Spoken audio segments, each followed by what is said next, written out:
spoštovani gospod župan občine Brda, Franc Mužič, vabim vas, da se skupaj z ministrico za kulturo Republike Slovenije, magistrico Julijano Bizjak-Mlakar, ter delegacijo sprehodite do vhoda in slavnostno odprete Vilo Vipavže.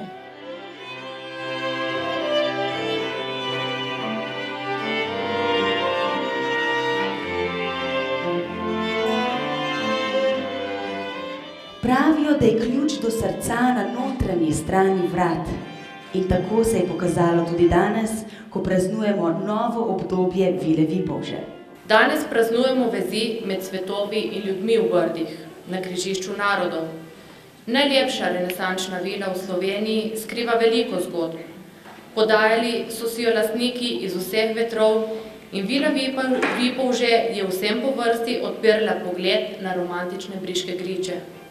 To je stavba z dušo in danes smo sodelavci veseli, da je velika obnova s pomočjo evropskih sredstev tako dobro uspela. Mi smo trdno odločeni, da Vilo Vipavže povzdignemo v regijsko in mednarodno središče za kulturne, izobraževalne in poslovne dogodke in srečanja. Trdno smo odločeni, da nam bo uspelo. Tudi s tem, da bomo vedno drugačni in svoji. Vedno bomo gostom ponudili košček našega sveta in košaro naših sladkosti.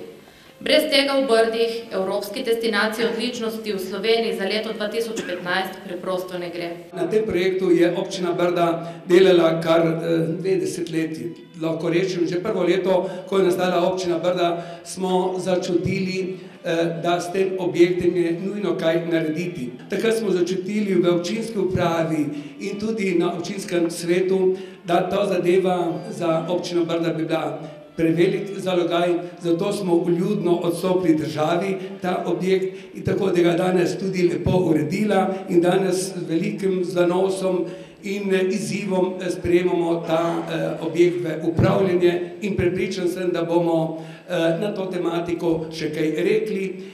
Ni bilo lahko zagotoviti sredstva za to obnovo, verjamem, da so se v ministrstvu potili na ta račun, ampak zavedamo se sedaj, da je pred nami še bolj zahtevna zadeva, vdahniti pravo vsebino in dati dušo temu gradu. Želim vam, da bi se tudi v Vili Vipavže v prihodnje čim bolj srečevala izjemna kulturna dediščina in bogata umetniška ustvarjalnost.